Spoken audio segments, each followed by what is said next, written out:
Look, welcome everyone to the Corporate Strategic Committee.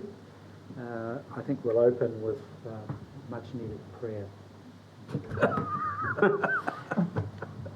Since our numbers seem to have dwindled. Kia ora tātou. I'm not sure whether the faces around the table have changed. That said, I think But the public's here.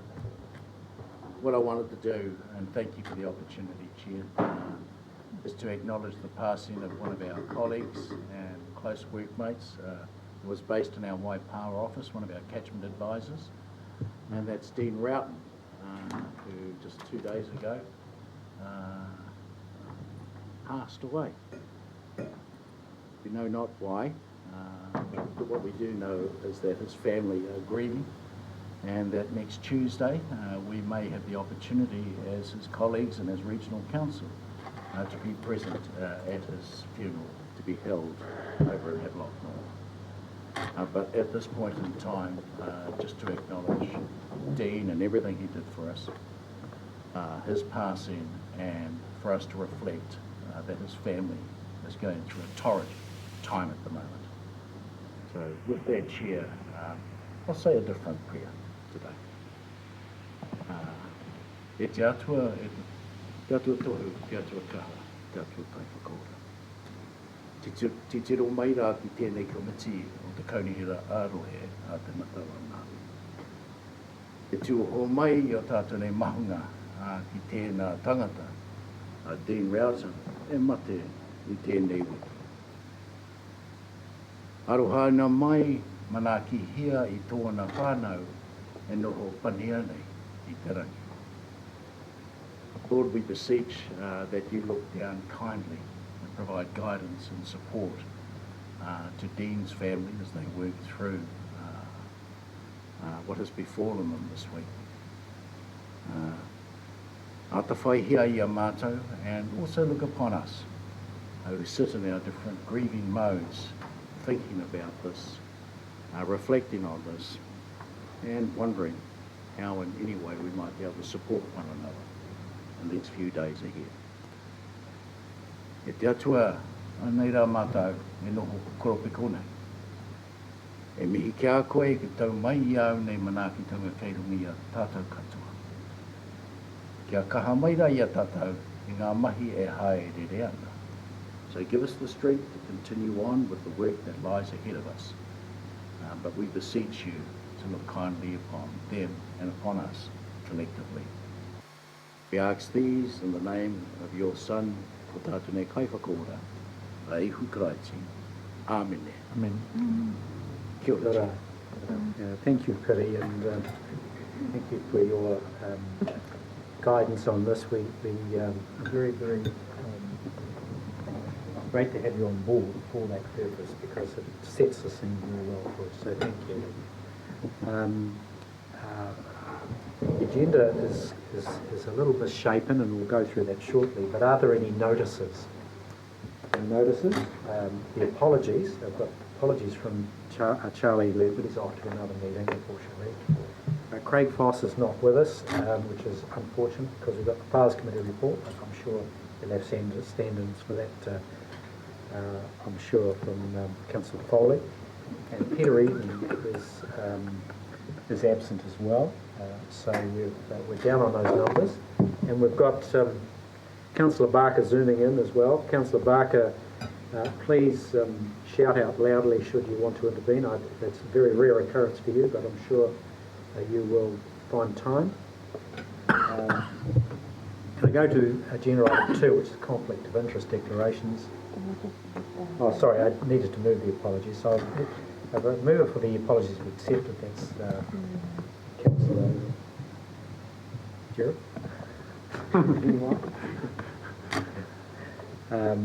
So all those in favour of receiving the apologies will say aye. Aye. Those against will say no. That's a yes from Councillor Barker. Can I quickly go to conflicts of interest? Are there any conflicts of interest to declare from anyone? Yeah, are none. I'll just quickly reference the rest of the agenda before we go to those confirmation of minutes. We will move agenda item 9 through to after agenda item 5, after the call for minor items. And we've got some staff here for that purpose. We've got Kelly and Sarah will be helping us out there. And then we've got, as per usual, with guests coming in, we're rather confined to their time. So we've got, I've calculated 2:20 for the people from Jarden to be zooming in. And then we've also got, in the public excluded section, we've got Blair coming in to see us. He's in person, isn't he? Yeah. Okay. So we've got those two constraints on the agenda. So we'll now move to confirmation of minutes of the meeting held 2nd of December. I'm assuming everyone's had an opportunity to view those minutes. In the first instance, are there any corrections to the minutes that people want to register? No. To move. Councillor Ormsby's moving the adoption of the minutes, and Councillor Von Baker's seconded those. All those in favour of receiving the minutes will say aye. Aye. Those against will say no. Are there any matters arising from those minutes? There are none. We'll go to the follow-ups, which is agenda item 4. We've got four follow-up items there. Is there anyone able to speak to those, or are they taken as read? Taken as read, although Katrina is here if there's any questions in relation to the compliance report. Just one question, Katrina. In terms of the proposed visit to Central Hawke's Bay, is there any progress on that? So it's probably one for me actually to answer. So we're looking at a combined visit for councillors over not only the Three Waters issues for Central Hawke's Bay, but the water security program down there. And we're waiting for Tom Schooner to return from holiday before we set that up. So we've just got to weave it into the considerable burden on councillors over the next couple of months with long-term plan meetings, etc. So we look forward to May, something like that? I think that's realistic. Sure. Okay. All right. Nothing else arising out of the follow-up items? No other questions? Can I have a mover to receive the follow-up item report? Thank you, Councillor Foley. Moved. Seconded, Councillor Ormsby. All those in favour will say aye. Aye. Those against will say no. That's carried. We'll go now to call for minor items not on the agenda. I've just got a quickly one, and it's Coastal Hazard Strategy Funding a Review session by Zoom tomorrow. Okay. Any others? Do you want to, because yours is so brief, you just want to quickly do it now? I just want to bring this to the attention of the councillors that we actually have got a 10 o'clock Zoom meeting with Raynor Asher, who leads the review, which is actually very important. Last Friday, I understand some information was sent by email in regards to that Zoom meeting. If we can please pay some attention to that email, as there's some questions there that we need to answer, and that those questions will be put to us. It's very important that we actually do some preparation. Hopefully, Martin, you'll be partly excused, but that you'll also be able to join us at that meeting. So that'd be much appreciated. Thank you. Thank you for your time. Thank you. Chair, Okay, Councillor. could you resend the I'll Zoom do that. and the letter? I don't recall sending. I'll do that. The letter. Okay, we'll move quickly to agenda item 9, which is the organisational report for the period 1st of October to December. And we've got Kelly and Sarah. Can you come up to the front seats, please? 3 of you.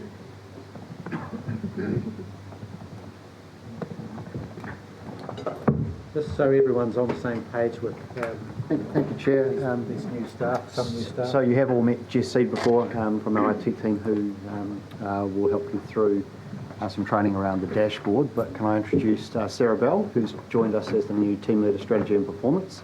and Kelly Burkett, who hasn't been in front of you for a while, who is the business analyst that works in the team and prepares your organisational performance reports on a quarterly basis. Great. Well, look, who's going to lead out on this? Are you going to lead it? That's my job, I think. Kelly's job. Okay. Great. We'll go. It's a great report. Let's roll through how much you want to give us. You've got a presentation for it? Just, it's okay.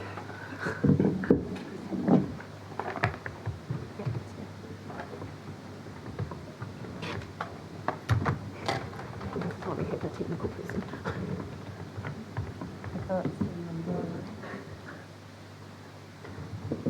You're missing an A. Just a reminder, councillors, that we have historically provided the quarterly performance reports with a large amount of paper and many pages of detailed information, particularly around the level of service measures. And what we're attempting to do is provide you a more concise, summarised version, and then just support that with the full detail in the Power BI online tool. So we've foreshadowed this previously and made significant strides on this in the last couple of months.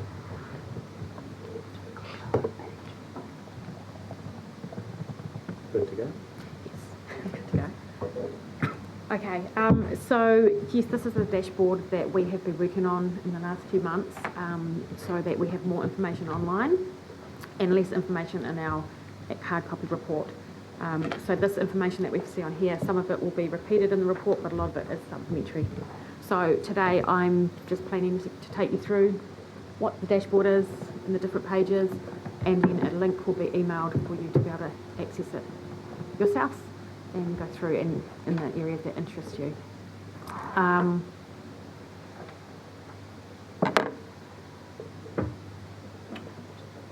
This isn't the right page.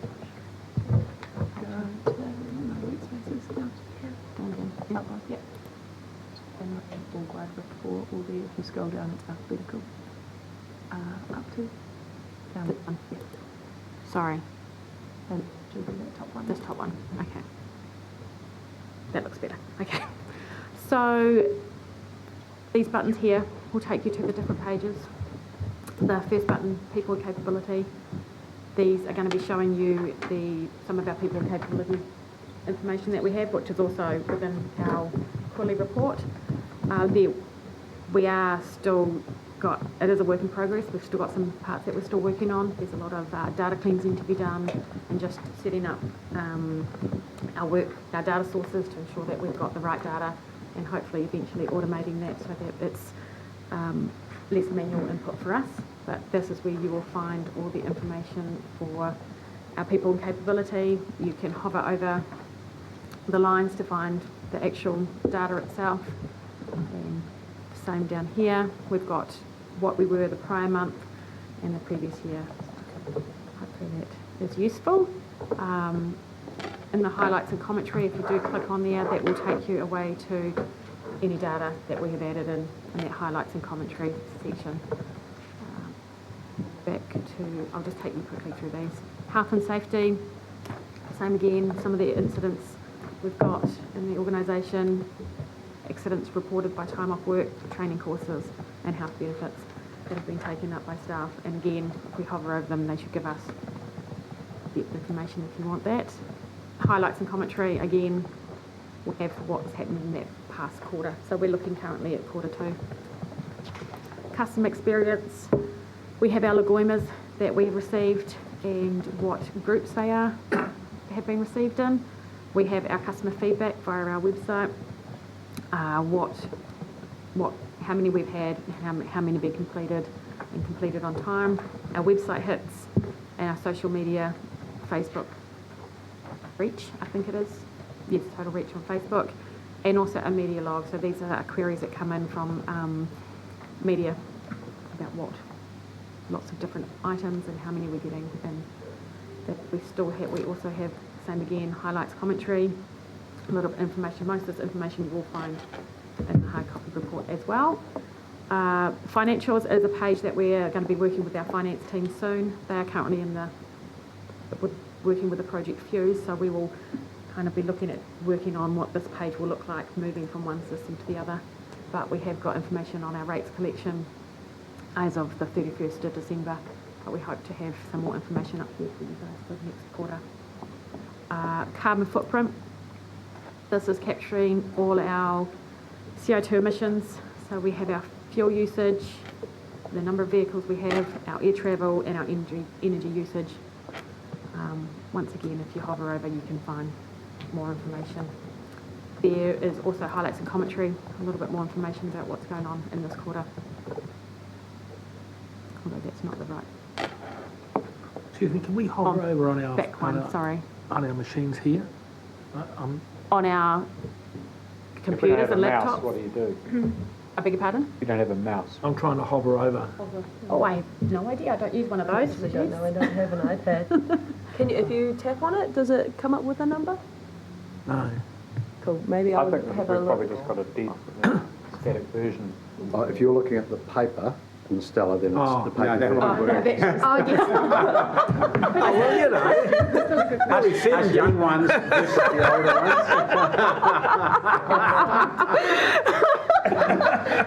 The paper won't move for you. All right, all right. You sound like Lily at the moment. Hopefully when you get the link, I'm not even sure. We won't Hopefully ask any more questions. Very glad to provide entertainment value in an otherwise serious topic. And I'll carry on to our work program. So these are our strategic plan outcomes, our level of service measures, our 3-digit budget codes, and our activities. This is our reporting that we do in our reporting to Opal 3. So this took up quite a bit of a chunk of the performance report, and it's now available online. So we can click onto our strategic plan outcomes, and these are actually an annual measure. So this was as of the 30th of June 2020. You see how we're tracking on those. And our level of service measures, so these are our 60 measures in our LTP.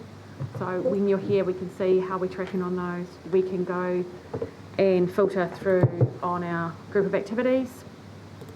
We can have a look at our statuses. We can do a little bit more filtering in there, and it gives you the ability to have a bit more of a dive in and see the staff commentary on what's happening in those spaces. Very similar if we head to our activities. So these are the activities under the level of service measures. Under our group of activities, we have certain activities. Again, it shows you our non-financial performance and our financial performance rolled up into activity level. You'll notice there's a large number of red there, and that's mostly, I think it's in the organisation performance report, but that's got a lot to do with our financial system at the moment. So there's no phasing, so it's a lot of our work, or the items that are red, they've still got a lot of work to be done in the next 6 months, so that's hopefully should come. And a lot of the comments will tell you that. If you click into either the non-financial, you can get comments on different areas, and you can filter by there, filter by group of activity. But no, is there a better way for me to go back than this? Probably is. And financial reporting, so a lot of them might say that the work is currently will be done in the final 6 months of the year rather than that first 6 months. We also have our 3-digit budget codes, so this is down again at a more granular level. This is then what staff are reporting on their kind of business as usual, what their non-financial status is, and also the financial status of those budget codes. And you can, once again, click into your financial or your non-financial and get the comments by filtering down to your area of interest. I think that was kind of pretty much the dashboard in a very quick go through. So what we plan to do from now on for our quarterly reports to this committee is that you'll get a summary document that gives a very high level snapshot, and then all this detail will be uploaded that you'll be able to click on the link and go and interrogate with more detailed information if you wish to. Really, is that as far as you're going with your That's as presentation? far as I'm going. Look, any questions while you're here on this? It's a really wonderful tool. I'm very, very impressed with the way it's been constructed. It's a lot of work sitting there. Are there any questions? Well, firstly, the structure of what's going on, and then secondly, any content for the quarter of our performance during that quarter. Anything for anyone? Rick, is anything here for you? You're on mute, mate. Can you speak up? It's good on you. Can't hear you, Rick. Just nod. Just going to say, a great report, very readable. It's a significant advance on where we've been before. So thumbs up to the staff. Great report. Thank you. Yeah. Anyone else? Yeah, I'd just like to congratulate the team and thank you for bringing it to us. Hopefully we'll see an adapted version for like our environment committee and possibly corporate and strategic. So we're looking forward to that as well. I just want to ask, who would be able to access this once we've got the link? Yeah.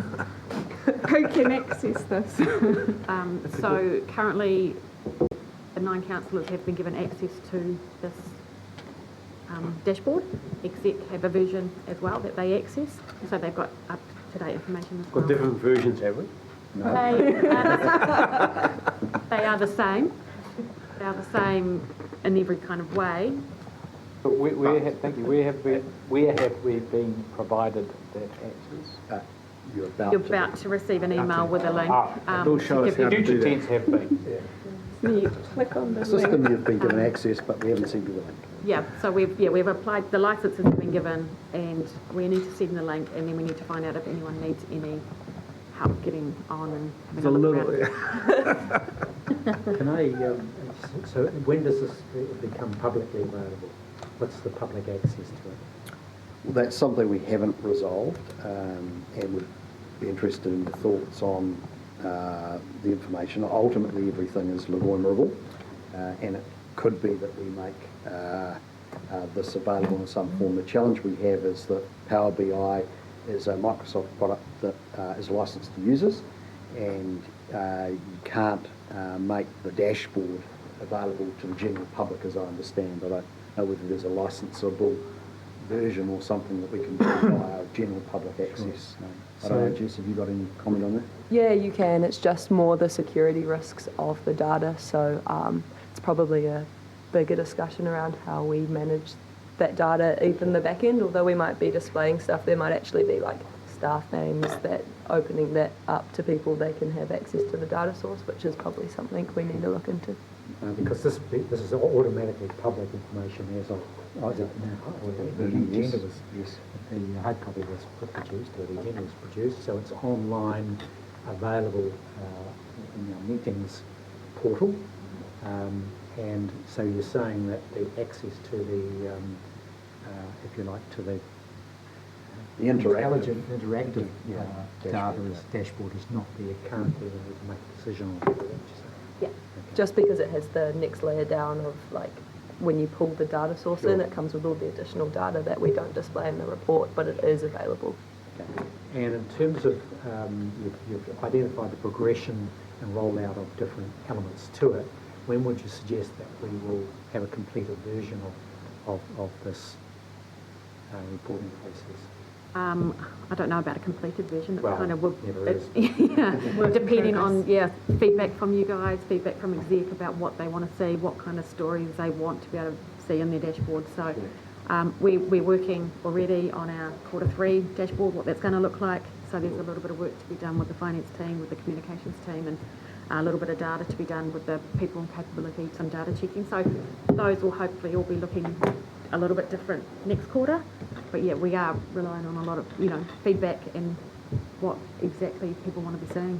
Well, in the meantime, I've got a suggestion around, we start off with people and capability, incident reports, accident and Nagoima, etc. I wonder whether in fact we ought to be putting up the batting order, the climate change items, some of those emission stuff, etc. found was immediately attractive to those from a public perspective. They may be more exciting than the Nagoima requests, for example. I reckon the public will be interested in some of the stuff. So just a suggestion there in terms of the order. What is it? We certainly deliberately have our people and their well-being up the front. Yes. So obviously, particularly the health and safety metrics are given your responsibilities and my responsibilities, they are an important thing. I'm not suggesting there's not, I'm just suggesting readability, that's it. I'll move, Chair. Just one more. Thank you, Mr. Chair. You know the chair's question? Yeah, I've got a couple of questions. Yeah, okay, Malcolm, there you go. Thank you. Look, yeah, look, I think we're heading definitely in the right direction with this. I just, again, probably showing my Luddite status, and the issue may be cured. Now, I've just gone to check, as part of my issue on the level of service measures as stated in this report. And for example, if you look at I was just scooting into try and find the answer to my question. If you go to the page that says exception reporting, it has LOSM, additional areas of highly erodible slope planted and trees hectare orange status, and gives us some numbers as to what has been planted. And I know we'll be able to interrogate in future, but I think for immediate purposes, in case we decide we don't wish to or don't have time to, it would be good to know what the LOS was. I know that it's to do with the additional areas, but how many hectares? And then I can go, oh, okay, so we only did 124, we're supposed to do 1,000. That orange, maybe that should be a red. I don't know, just to have it there. And the other question I had was the reference to bracket operating only in other aspects of the report. For example, strategic planning below the non-financial and financial reporting bracket operating only for the three, and that heading or that wording appears. So what level of service measures are operating only, and what level of service measures aren't in there for each work area? So I think that's reporting on the financial measures, and it's saying it's not including capital. Well, it says below the non-financial and financial bracket operating only. Yes, so in the financials, it's just the operating, it's not the capital. Oh, okay. Yeah. I see. So it's, okay, got Just the operating part of the ledger. Jerry? Any other questions? If not, I've just got one move quickly. I just want to take you to page 31 or 4 of the report, executive summary. It says a highlight, 124 hectares of highly erodible land was planted and 2.6 kilometres of stream were fenced in this quarter. So it's meaning the October to December quarter. It surprises me greatly that we would be planting 124 hectares between October and December. Are you able to identify the data, whether in fact it relates to the quarter or the previous quarter? So we get to where your source data is coming from. Ian on that. So through you, Chair, I'm sorry, I'm just trying to follow that. Are you talking about the section 3.2? No, well, it could be right. Yeah. But under the executive summary, Sure, okay. it's got highlights, and then the sixth dot point down. So, yeah, and sorry, I'm looking in the table in the report, and I think the way it's been perhaps provided to you is not clear and helpful from our end, and we'll bring back a clearer way of presenting those numbers, and I'll take on board Councillor Williams' point around what's the reference to a benchmark. I suspect it's highly unusual to have large amounts of planting in the October-December period, simply because it's not traditionally or typically when you would plant trees. I suspect what's happened is that's brought out data following invoicing, so that's effectively the bills were paid for that work. The work itself has probably occurred in the previous quarter. Yeah. I'd need to go back and check with the team and understand from CRM how that data's been generated. And I'll do that and I'll come back to you and just clarify that. Yes, sorry, Councillor Williams. One more question. Under communications and customer experience, it says 37 comments were received. However, there were a few comments relating to the bus service and UB card process. Would I be able to tap into that and find out what those comments were in future, or is that not going to be there? First question. Second question is, does anyone, or could someone at some stage give me some feedback on what those comments were? Yeah. Someone could just even transport manager That's perhaps. our customer feedback via our website. Yes, But but we have a register, but we not. the register won't be sitting in the back end of the BI tool, will it? It technically is sitting there, so that's like the data is hidden, but we're just choosing what we could display. So there is a possibility to have that option, but obviously it's just that dashboard becomes very big. I'm more interested in actually getting what those comments were for my own responsibility purposes than being able to do it through interrogating this. So I think it's achieved the purpose in terms of bringing to your attention a matter that you can then make an inquiry and get the And I'll just have it, that detailed could be information on. forthcoming. So Katrina will get that back to you. No other comments on this report? I'll move. Second, Councillor Van Dyke. Just a comment on it is... No, I wish to speak. Oh, dear, so my apologies. There you go. Thank you, Chair. You're having a shocker. I just want to say, as the mover here, that this is seriously good work. You know, this is seriously takes us to another level in being able to communicate within our group here. But this is stuff that this little detail, I'd be happy for the public to see it as well. I mean, they can get it through Lagoima, and it is a really good way of the business here being able to communicate to councillors or the governors in the first instance. So it's a real step up. I congratulate you and thank you for your efforts and intellect in here, because this takes smart people. Thanks. Just to follow on from thorough endorsement, I have to say it's really great work. I think some of the lessons that are coming through is we just need to perhaps reflect on the data source themselves and ask a question on trees planted, etc. It brings that home as when that actually happened, so it's accurate. The other thing too it raised for me is perhaps we ought to be throwing in the dashboard something like the trees planted, etc., is something that's really visibly. If it's going out to the public, then perhaps we might. Job well done. Really, really impressed with it. So thank you for that. Thank you. All those in favour of receiving the report, say aye. Aye. Aye. Those against will say no. That's carried. Thank you very much. Thank you. See you. Cheers. Now look, we've got our good friends from Jardins online. Are you there, Sam and John? Yeah, they're there. So we need to skip agenda items for the moment and go straight to agenda item 7, and that's the report of the FARS Committee, the Finance Audit and Risk Committee. So we can get Sam and John in frame and then let them get on with their day. So if you're comfortable with us skipping and coming back to the recovery projects, that would be useful. Who's going to lead us out on this? Jess, is that you in terms of the FARS Committee? Yeah, I'm happy to do that. So I think we can probably take the paper largely as read in terms of the recommendations from the Finance Audit and Risk Committee. One item that we covered was the quarterly Treasury Report, which included some quite significant, I suppose, highlights for the quarter in terms of us divesting and recognising gains and returns on our managed funds. So that's the first divestment we've made from the fund, and also demonstrates that the fund has performed very well for the quarter up to the end of December. So the Treasury Report, I believe, is in your folder for anyone who's interested in reading that, and we've invited Sam and his colleagues.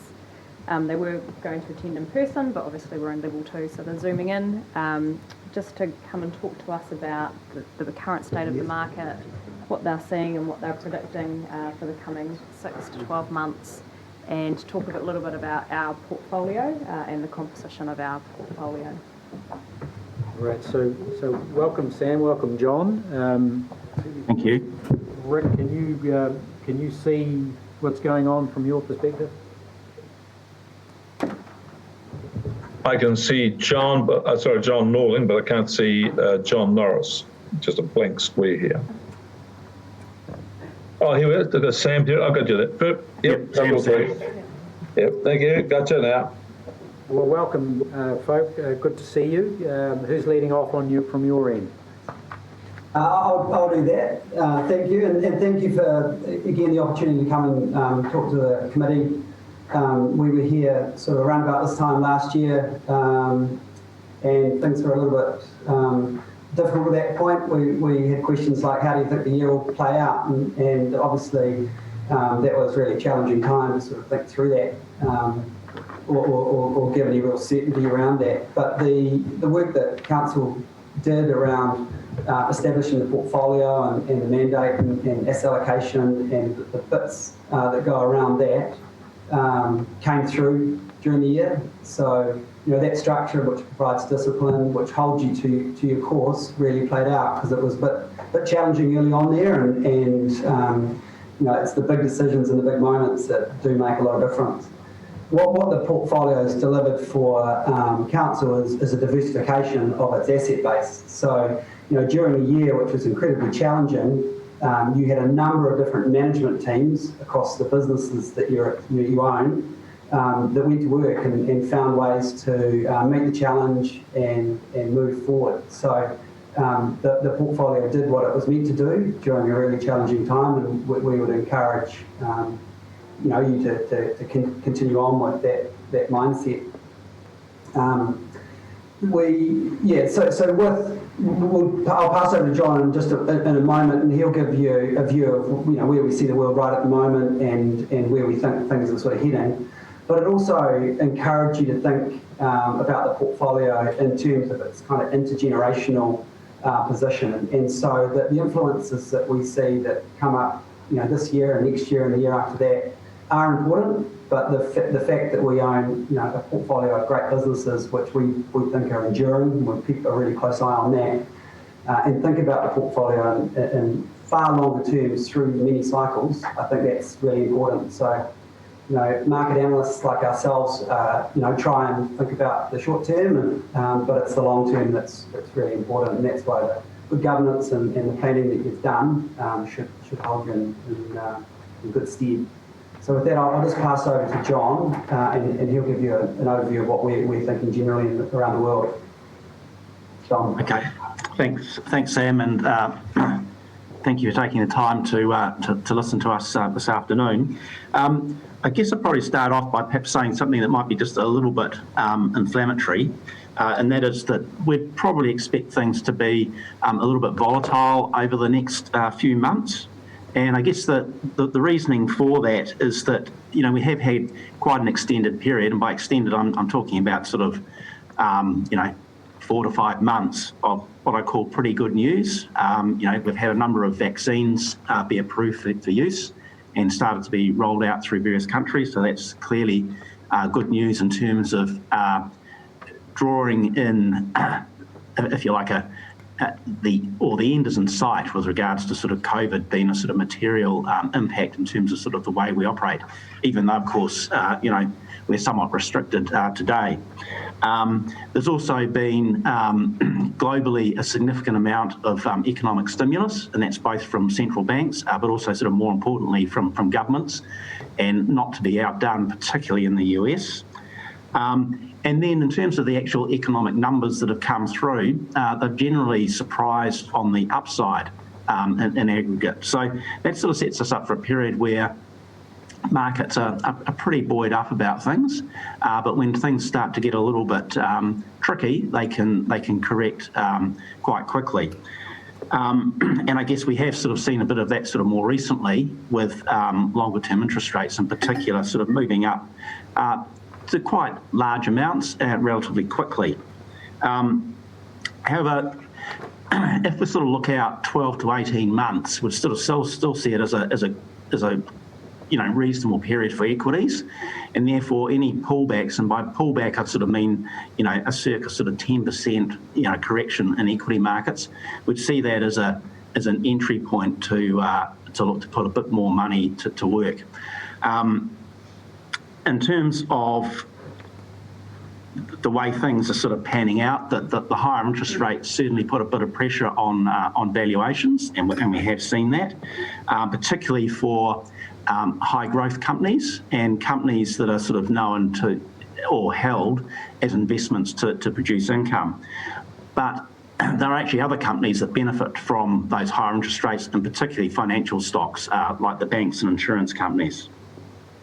I think the other thing to bear in mind is, despite valuations being high, and I mean, if we look at a global PE at the moment, just under 20 times, that's pretty high historically. Over the last 20 years, it's averaged 15.6, so that's quite a bit higher. But you also have to take that into context of where interest rates are. I mean, the average since over the past 20 years is 4.5%, and we're currently sitting at 1.8. Now, it was a lot lower going back sort of 4 or 5 months, but that's still pretty low level and pretty supportive of equity valuations. In terms of sort of positioning of portfolios, I guess the key sort of change really is with sort of vaccines being rolled out and being taken up, we're sort of shifting from the stocks that I would call virus beneficiaries, the likes of the media companies who are doing sort of direct-to-home content, the likes of companies like Zoom in terms of, sort of helping people work from home, and healthcare companies like Fisher & Paykel Healthcare that have all had a significant boost from the virus, to now sort of going to look at companies that I would call vaccine recovery stories. So those are sort of the things like the travel stocks, particularly things like the airlines, companies in the food service area that are servicing the likes of restaurants and things like that. And also, I guess, getting back to healthcare, those particular areas of healthcare that were hurt during the downturn, in particular things like hospitals, where they weren't able to take on a whole lot of surgery that people were due to have, and particularly elective surgery, and now you've got sort of a huge backlog. So there are the two different sets, and we are sort of switching from one to the other. I think the other thing just to sort of focus on with regards to sort of thinking about equities is that over the period up to perhaps, I don't know, September, October, the end of last year, it was very much a valuation story with interest rates going down, less so in aggregate about earnings growth. Whereas now what we find as we sort of enter the recovery is that valuations are starting to sort of wind back a little bit, as they should with interest rates going up. But with stronger economic growth, you are actually sort of getting stronger earnings. And I guess the last reporting season that we went through, particularly overseas, sort of highlighted that to quite a large degree, with a significant proportion of companies sort of outperforming analyst expectations. Just thinking about the risks that are out there, clearly all the risks that's sort of uppermost in my mind is sort of really around the vaccine in terms of its sort of whole rollout and take up by the population. When it started out, it did look a bit shaky, but most countries are sort of getting things sort of back on track, and it does look like it's going to sort of roll out pretty well. The key question, though, is clearly going to be uptake by the population, and it shouldn't be an issue in places like the US where vaccines are sort of widely accepted, but certainly even in places like Europe, the people there are a little bit more sceptical. It might be a bit tougher to get the required proportion of the population vaccinated. Other areas just to think about are inflation and unemployment. This is the thing that sort of central banks are sort of very keen to sort of say that there's still a long way to go before they are likely to tighten their monetary settings. But it is going to be something to watch. On a similar sort of theme to that, central banks have pumped a huge amount of liquidity into financial markets, which has helped to buoy prices. So when that gets taken away, that will start to have the sort of the negative impact. Again, they've been at pains to say that that's not likely to happen anytime soon. And I guess the other two risks that we sort of have focused on recently, one is regulation, in terms of that whole cycle of companies becoming more regulated versus less regulated. It seems to be swinging back the other way. There are certain areas that are likely to be hit worse than others: energy, healthcare, technology, communication services. I think the thing that we've sort of seen is that a lot of that regulation is going to take quite a long time to roll out. So it's going to be a bit of a negative theme, but it's going to be somewhat more muted, but take quite a long time. And then finally, housing. It's a big issue in New Zealand in particular, but in most sort of developed economies, house prices and the housing market have been very strong. Just looking sort of closer to home, we saw the other day that the Minister of Finance has, asked that the Reserve Bank take greater notice of housing when they're making their decisions. But the important point there is that their actual sort of mandate still remains inflation and unemployment, and that they've been asked to focus on housing much more with regards to financial stability. So there'll certainly be actions taken there to dampen the housing market, but we certainly wouldn't see the central bank looking to implement monetary policy changes to control the housing market. So as always, there are some risks out there, but for the next sort of 12 to 18 months, we would still sort of see equities doing better than income securities, and therefore would position accordingly. But again, as I said at the start, would expect some volatility, and therefore would expect some opportunities to open up. The final question that Sam put to me was how we would see, our expectation in returns if the equity exposure was increased from 55% to 60%. Now, we've just recently gone through and reviewed our long-term return assumptions, which I think is probably the best thing to sort of focus on. And if we sort of look at that, what that difference would make, it doesn't actually sound all that great, but if you think about it in the longer term, it is. That 5% increase would probably increase returns by about 0.1% per annum. As I said, it doesn't sound a lot, but if you actually think about it in dollar terms, what it means over the sort of longer term, it has a significant difference. So just a simple maths, if you had, say, $10 million invested, and I know you've got a lot more than that, over 20 years, the difference in return would be just under $500,000. So it is pretty material in the longer term, and I think that's really the thing to concentrate on. So look, I'll stop talking there and open it up to any questions or any further comments from Sam. Many thanks, John. Are there any questions from councillors of the Jarden folk, either Sam or Councillor Graham? Yeah, hi guys, hi Sam.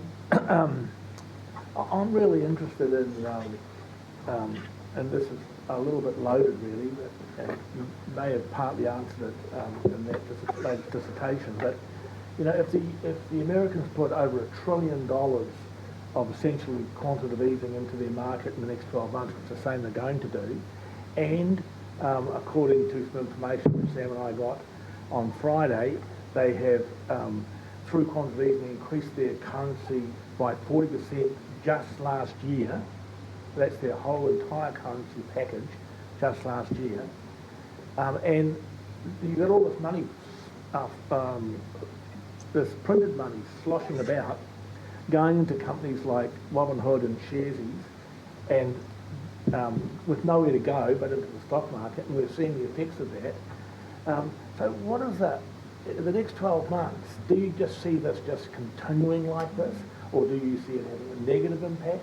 I mean, 40% quantitative easing in the currency, you would have to think that something's got to give somewhere. I know it's a big question, but I can't get my head around it.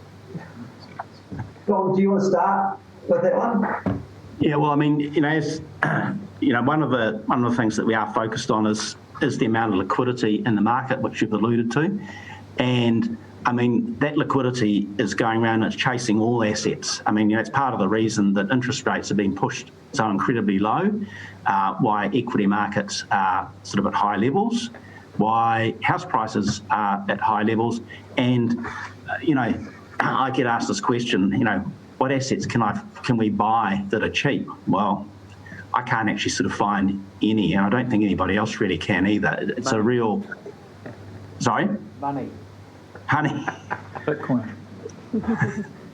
Yes, well, I have to admit, I'm not a great fan of Bitcoin, just because it's extreme sort of volatility. But clearly being proven to be wrong as far as that's concerned.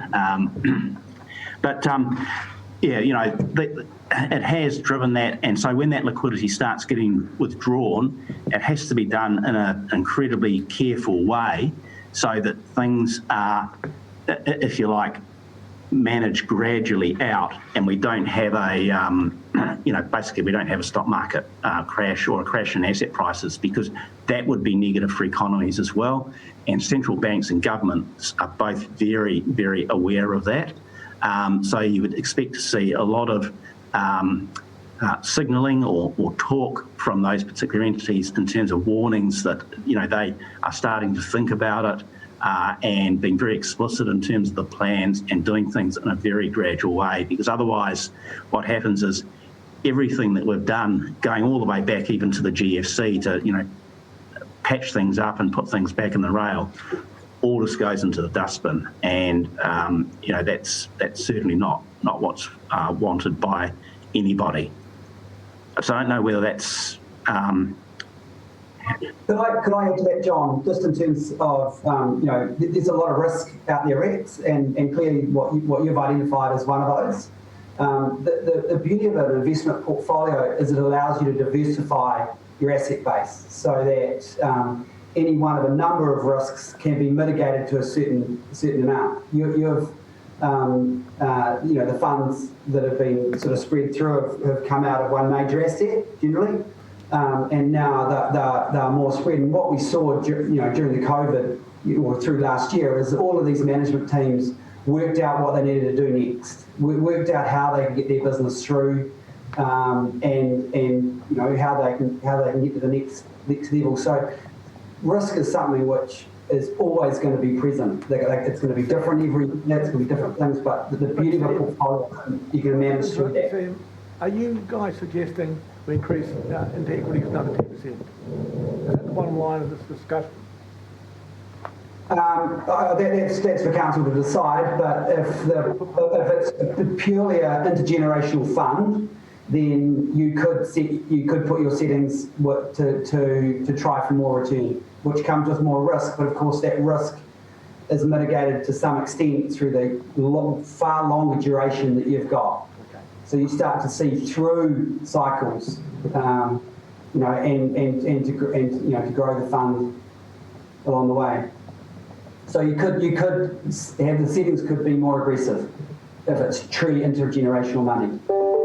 I think during our investment strategy workshops with PwC, there certainly seemed to be a consensus from council that there was some appetite to be a little bit more or a little bit less conservative, and there was certainly, I think, agreement towards more of at least a 55-45 type allocation, and potentially appetite to move more towards 60% equities. Yeah. You remind us that allocation growth to income assets at the moment, is it? 50-50. Yeah. Well, we've got a later discussion with our statement of intent for HBRIC, which essentially tackles this very subject. So we'll get back to you if we want to do that by way of investment through the portfolio. But I think our settings are pretty well established for the moment. Yeah, so we'll be reviewing our psycho and our Treasury policy. That work is due to commence in April, looking to review those policies and those documents which govern our managed funds, which will come into effect from the 1st of July. So we'll be coming back to council on for that conversations. Look, thank you very much, Jarden folk. It's really good to see you. When you keep the money rolling in, you'll be most welcome, but don't bother if it goes the other way. We will see you. Thank you for your ongoing trust. We will see you in due course. So many thanks for tuning in. Nothing from you, Rick, at all? Thank you. He's busy. He's a bit busy. Thanks, guys. All right, thank you very much. We'll let you get about your money-earning ways. Thank you very much. Yes. Bye. All righty, look, we've got a few recommendations there. Being the only councillor in attendance at the FARS committee will get you to move that. Happy to, Chair. Yeah, so we've got a mover for the recommendations 1 to 1.1 to 1.4. I just note that the new wording of the recommendations, which is that the subcommittees have reviewed the information, or each item is saying reviewed the information to their satisfaction, and are therefore recommending to the Corporate Strategy Committee. So it's a neat way of saying, commenting on the work that the FARS Committee has done. Any other comments there? We've got a mover from Councillor Foley and seconded by Councillor Graham. Any comments from you, Councillor? Yeah, I guess I just note, Chair, I know we just listened to those guys and talked about the long-term aspect of our investments, but do note the quarterly report for our investments up to 31st of December was some very good news in relation to what we were predicting back during COVID. So, yeah, there's some real good news in that report. Great. Councillor Graham? I don't wish to speak, but I do support it, mate. Just one comment in regard to this before we close it. We've got Rebecca Dinwoody, the independent member on the FARS committee, has moved on to bigger and brighter things over at Hastings District Council. Mm-hmm. So she's gone to the big smoke. It was intended to get a rise from Councillor Graham, but I'm not sure whether that happened. So we'll need to look for a replacement for her. Well, number one, a decision as to whether we should have an independent person, and two, if so, then proceed to that. So that's another discussion. But we've got the recommendations in front of us from Councillor Foley. All those in agreement will say aye. Aye. Those against will say no. So that's carried. So, Chair, we would certainly recommend that Rebecca is replaced. It's the advice of the Auditor General that councils do have independent members on the Audit and Risk Committees. So on that basis, we'll proceed unless the committee has any further views. Yeah, I think it's worthwhile. All right, look, let's go back to the agenda and we'll go back to how we're tracking the time at a bit of time. So we're going back to the Recovery Fund projects, and I'm assuming, Ian, that you're going to lead us out on this. Are you still with us, Councillor Barker?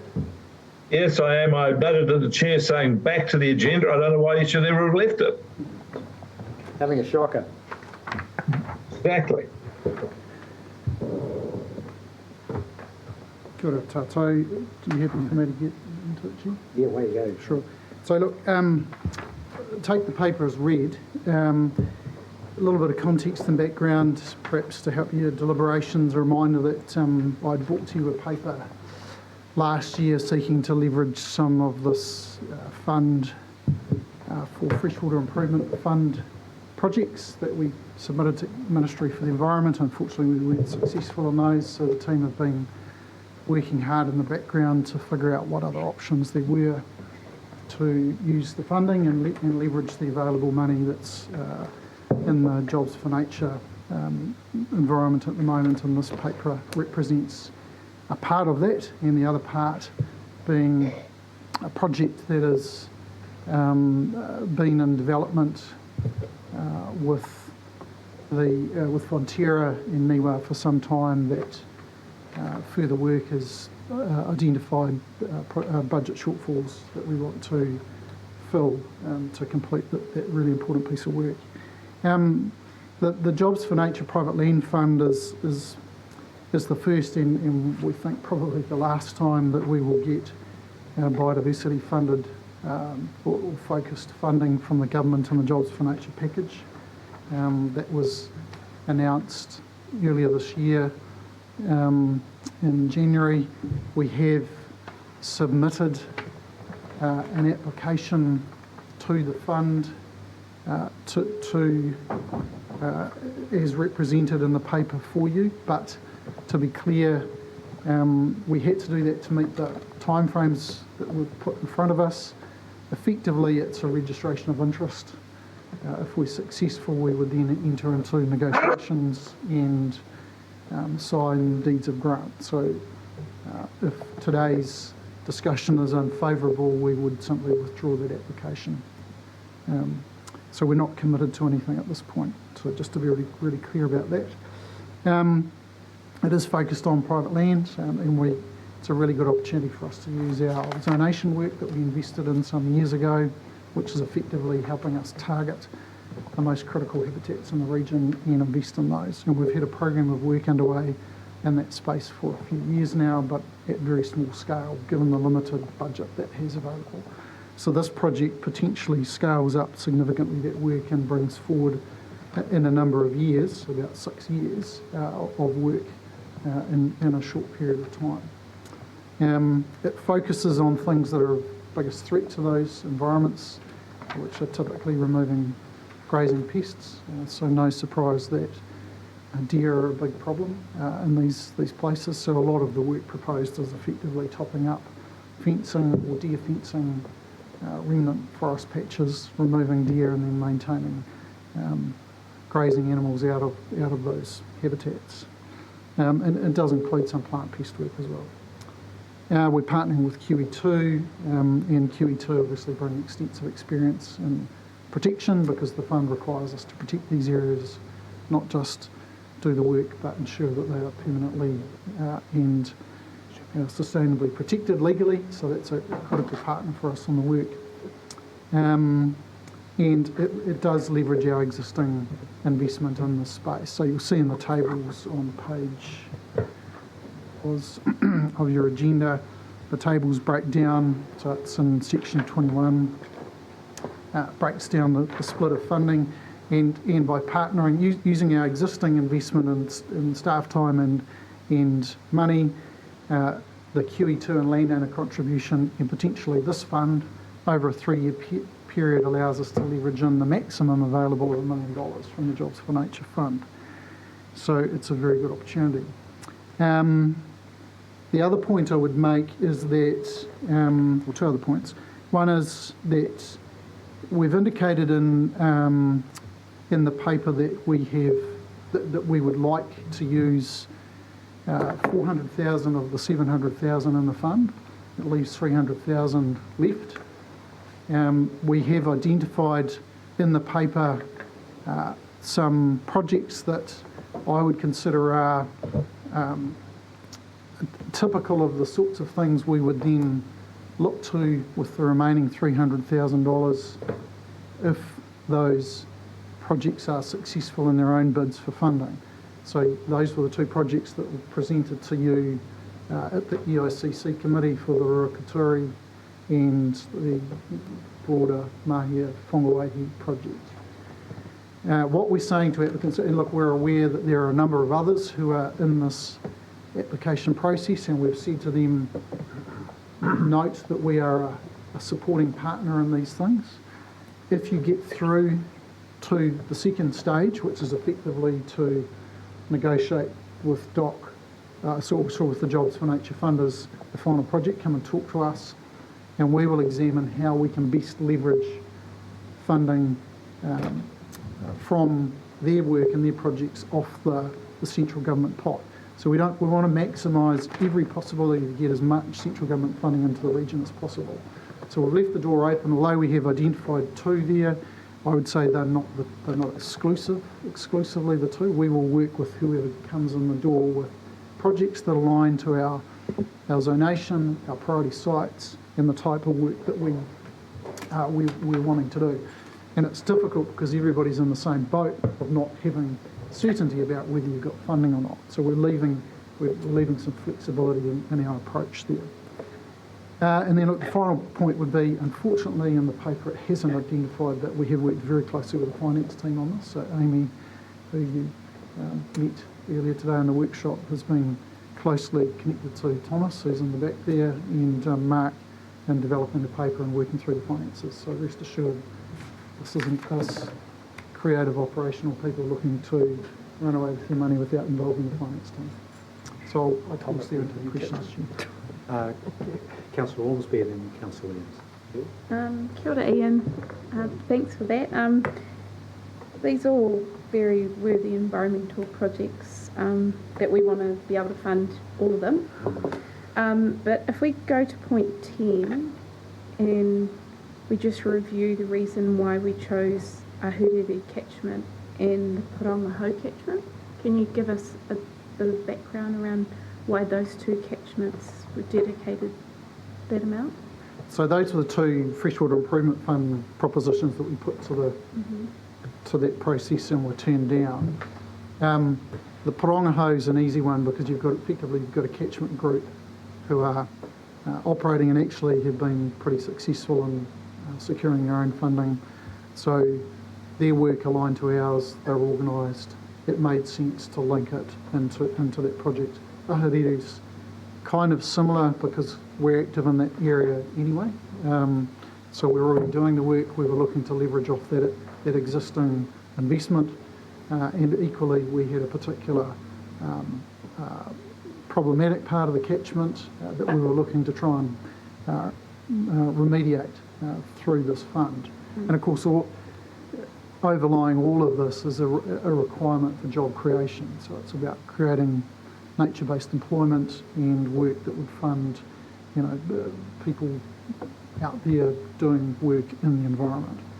But of course, we couldn't convince MFE that they were worthy projects, so they've dropped out of their funding process, and they've subsequently moved on. And the other point, just to be really clear on here, is that so Parongaho's moved on with their own successful bid. Ahuriri was really focused on land. It's not private land, so this fund is focused on private land, so it's only eligible for private land blocks, which is why it aligns really nicely with our EP, our ecosystem prioritisation site work, because about 30% of our top 30% from memory of our sites are on private land.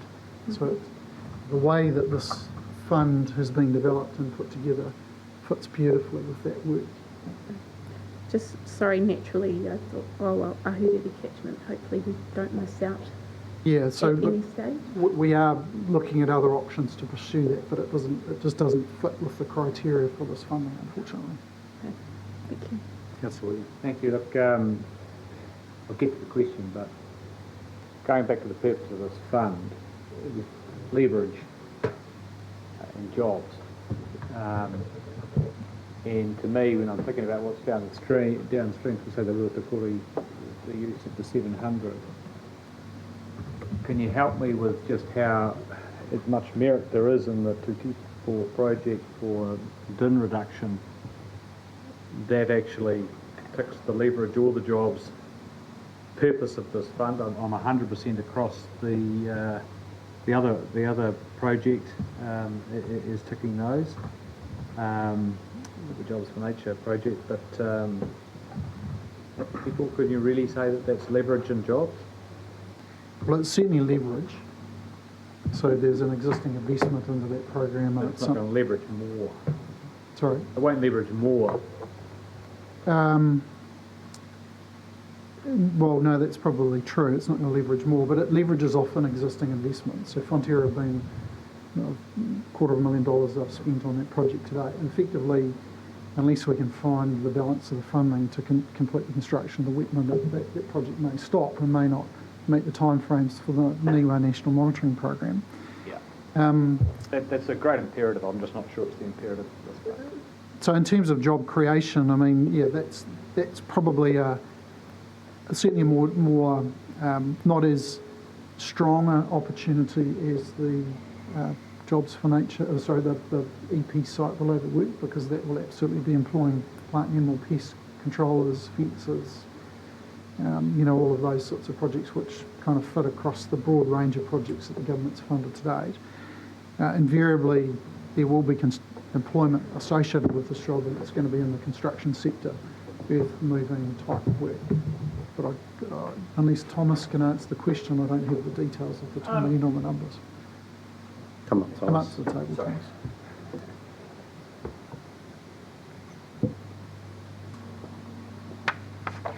Hi, Thomas Petrie. The Protection Enhancement Manager, who's sort of fed in a lot of this information for the Tukipo constructed wetland. Yeah, relating to job creation, definitely local contractors have been used for the development of this project, which is currently underway, so all local earth moving company. Long-term job creation, I think it probably does tie into that, because if this project is successful and creates a model that's transferable across the Tukipo catchment, that catchment care group has just been successful in, I think, close to a $2 million application to FIF to install more wetlands, up to 30 wetlands. So this is really a pilot project which would then roll out across that catchment, giving a transferable model to deliver a lot more work in that space. And again, would be predominantly local contractors used for that, for the earth moving, planting, weed control afterwards as well. Okay, that's very helpful. Thank you. Can I just make one observation? It's a little bit like when we talk to the, from an investment point of view, where 7-8 months ago it was all doom and gloom, and all of a sudden there's an upside. And also in this case, when we were actually talking about jobs and creating jobs, that I knew we would be struggling. Even with an increased unemployment register, we would be struggling to actually get people attracted to jobs. Government tried really hard. Well, we've actually gone the other way. You know, unemployment has fallen, so it's actually going to be really tough to actually, if we're going to be measured on how many jobs we created, it's almost impossible. And you asked the question, it's original contractors who already were sitting in these seats and pulling levers. They even find it difficult to actually find time to actually do this kind of work. So as a council, if we're saying, look, this is actually going to increase X amount of jobs, we've got to take that with a bit of grain of salt, but it's great that we actually got this work underway because it's actually very much needed. But jobs for nature, it's going to be a tough one because there is, as we're all hemorrhaging in primary industry, we're hemorrhaging at the moment, and we haven't even heard the worst of it yet. So just keep that in mind. Just one spring off on that, Chair, a little bit. The unemployment rate in New Zealand is 4%, but it's 7% in Hawke's Bay. Chair. Councillor Barker? I read his paper, and at the end of it, I just simply said one word: yes. Yeah. I just instantaneous it. The simple fact is, let's put aside the jobs for nature, put about all the other stuff. We have lost approximately, if you get me right on this number, Ian, 98% of the wetlands in Hawke's Bay. We're down to a fingernail left of 2%. The reconstruction of any wetland should be supported just like that. We've got a long way to go. In a similar vein, I get numerous comments from people who are very impressed with the restoration of Peka Peka. People often remark what a wonderful job the council's done there. So I just want to say, pedal to the metal, flat out, go. Is that your question, Councillor? That's he's moving. I'm moving it. Look, I've got some, I've already traversed this with Ian. I just want to, and it goes to these other projects on the go, and of which Stuart had one through.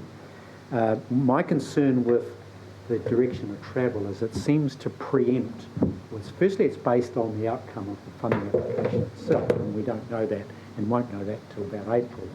Secondly, it seems to then lock in, should that could this application be successful, locks in the council to a commitment against that particular project. And my concern is that there's been no, if you like, exercise and benchmark for those other multiple projects out there and opportunities for them to, but I don't want to see those run out of money because we've locked something in here. I'd be much more interested to, and by the way, there are multiple funds in the offing. One is this private fund from DOC. There's also a public fund from DOC, and then the freshwater fund as well. So there are multiple applications in play. They all have the capacity to leverage funds in. For example, the one I'm involved in will double the amount that's involved in this particular project. There's over 600,000 of leverage funds coming into it. So I'm asking the question, to be fair to all of those other players, should in fact we leave a decision on this to lay on the table until we know more about the success thereof of those projects. And I'm going to suggest, in fact, we do just that, simply defer the council's level of support in the wording of the recommendation until we get a confirmed position from the central government funding.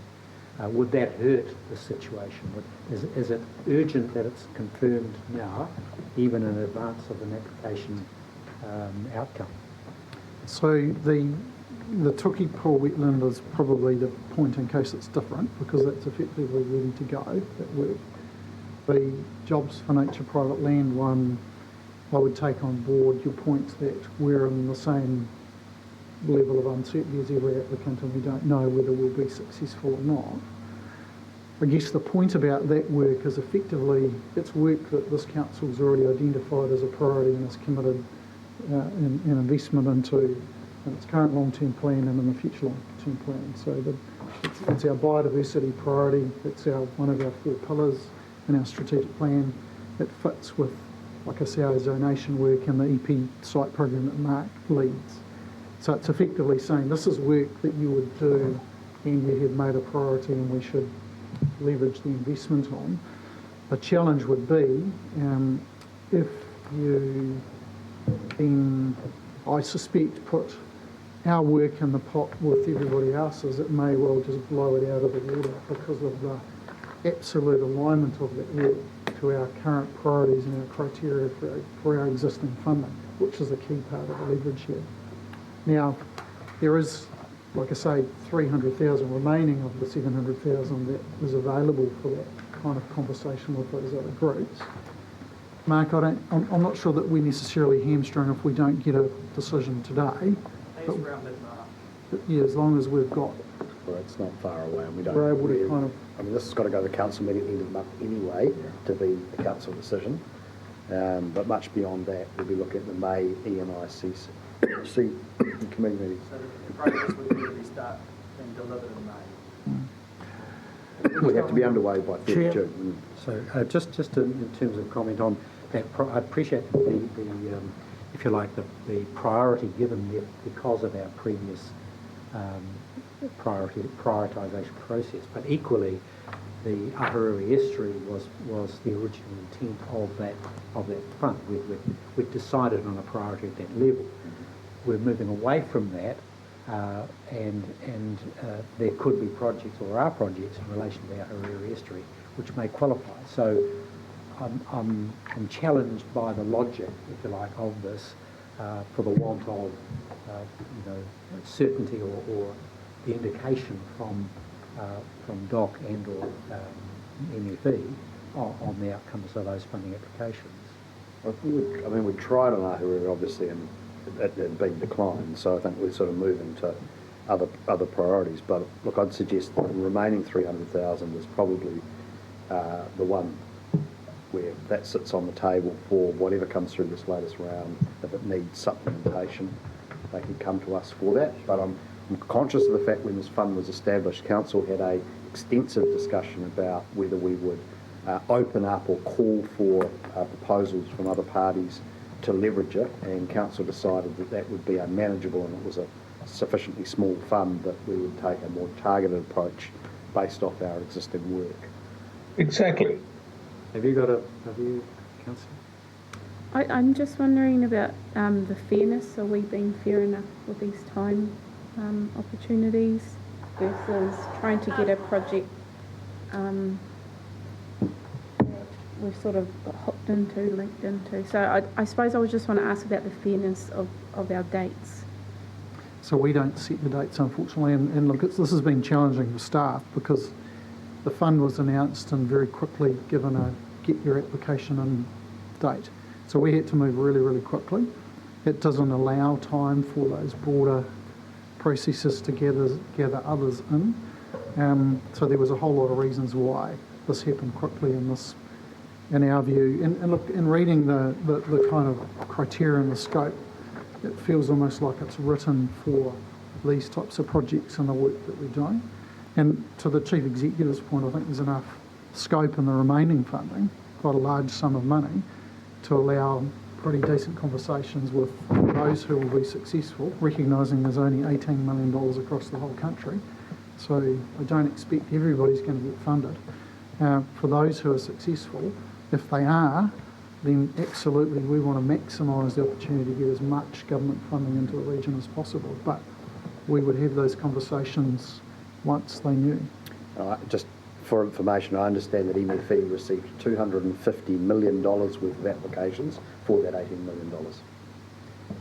Any other thoughts? Because we need to move on. Councillor Graham? So I disagree with you, Chair. I think staff have given this really good thought. I think, as Rick said, it's an incredibly worthy project. Not to say that the other ones aren't. They all are, but you just can't do everything. And I agree with recommendations as they stand. I think Rick's... If Councillor Graham wishes to move that, I'll happily second it. I would need to test it, so I will move. Well, I've got to move it, Councillor Graham. Yeah, on the movement. And you'll second it, Rick? I'll second it. Thank you. I have spoken. Yeah. Any other comment? Councillor Williams. Yeah, look, I think we need to go for the first one. If we're unsuccessful, we'll get the money back and it's be allocated, but I'm more in favour, I'm very in favour of the Tuki4 wetland project. I think it's fantastic and I'd love to find some money for it. But those Rua Te Kore folk who are looking for their several $1 million have a lot of jobs and fencing, and that's just, to me, a closer fit. So I'd actually prefer just to fund the jobs for nature one and not the wetland. That's my view. Councillor. Yeah, I just want to, and you've said it, but just it's quite important for me to hear that we're still open to other projects that come through afterwards, because I'm sure there will be. And so as long as we're still open to that, I'm okay. Thanks. Well, my concern, you get the sense of my direction on this. It's not an opposition to these projects. They're great projects. I really like them. But the other side of that coin is with limited funds, there may be equal projects out there, and I'm heartened to hear that the door's not closed to supporting those, and that's a conversation to be had. So I look forward to that part. But again, and this is where I'm coming from, it's all rather speculative based on the outcomes of the application. So we're all in the same boat in that regard. So I'll put the recommendation that we proceed as per written. All those in favour will say aye. Aye. All those against will say no. That's carried. Right, thank you very much for that. I've got to go now, I'm sorry. Is there still going to be a quorum if I leave? I've got an aero meeting with the school board tonight. Yes, we've got a call. And McGree. Yeah. I didn't choose the time for it. Passed some really good stuff now, couldn't we, guys? And quick too. What about? I don't know. Oh. With a small group. Got rid of the troublemaker. Yeah. I have spoken to the chair about where I sit on some of the... Sure, yeah. So we'll take that into account. He's not taking any notice. It's not working, Rick. Rex. Look, let's move to agenda item 8. Are we up to the financial report? Jess, you're going to take us away on that? I am. It's been brought to my attention that the financial statements are not attached to the paper, which is helpful. I think maybe I've upset the governance team. They've sabotaged me today. More homework? To buy them more wine, Desiree tells me. More wine? Yeah, I need to buy them some more wine. So you've got, I think, Anna Lee has distributed these two documents. The paper does describe the current financial position and the forecast position at the end of the year, but the financial statements actually give you the detail. There's the one pager is the full year forecast, and the stapled pack is the 6-month results to date. But in a nutshell, you have made one significant decision which will impact the full year financials, in that you have approved the accelerated funding of the erosion control scheme. So you'll see that in the full year financial expectations. That's loan funded, so that won't have a significant impact on the year-end position. We've, as Councillor Foley mentioned, at the Buzz committee meeting, we talked through the performance of the investment portfolio to December. We have received significantly more in terms of returns from the managed funds, and HBRIC passed through a dividend which was $1 million in exceedance of what we had planned for the year. So we are tracking ahead for our investment income, and we do expect to end the year in a better position than we had anticipated in the annual plan, and expect that investment income just to flow through to the year-end position. Largely, most of the groups of activities are tracking there or thereabouts in terms of spend. As we've mentioned, there's always some phasing variances with our budgets. The current financial system doesn't allow for phasing to reflect the seasonality of the work that we do. That will be remedied through the new finance system, which will come into effect on the 1st of July. So we should see some much more meaningful quarterly financial results next financial year. But we've done our best to explain the variances in the full year position in the paper. Happy to take any questions. Any questions, councillors, on an excellent report? Good result. That's good. I just have one question, Jess. Just the new finance system that we've got. Is it on budget? System itself. The cost of the implementation of the system is tracking ahead of budget, and I'll be bringing you an update on that. Okay. Shortly. Just good news all around. Anything else from anyone? Rick, your eyes on this? Yes, I've looked at it. It's all very good. As usual, Jess performs a very high standard with the team. Very good stuff. Great. All right. Look, Councillor Foley. Just the 100k to Napier for the flood relief fund. To say that's explaining partly the variance in the governance partnerships.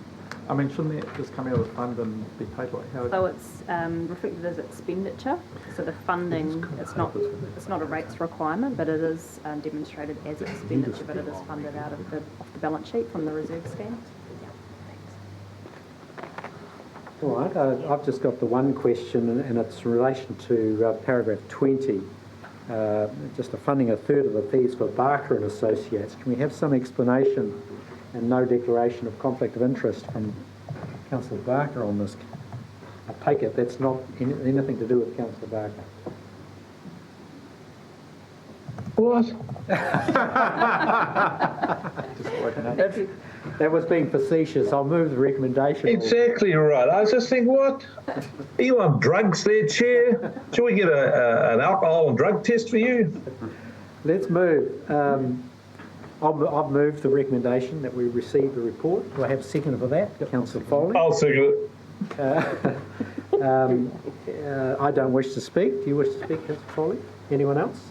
Barker's got conflict. So I'll move the recommendation. All those in favour will say aye.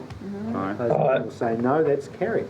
We'll quickly move to recommendation. We've done the organisation report. Minor items we've covered off already. So we're now moving to public excluded. I have a mover to move into public excluded. Councillor Ormsby, Councillor Foley. All those in favour will say aye. Aye. Those against will say no. That's carried. We're now in public excluded.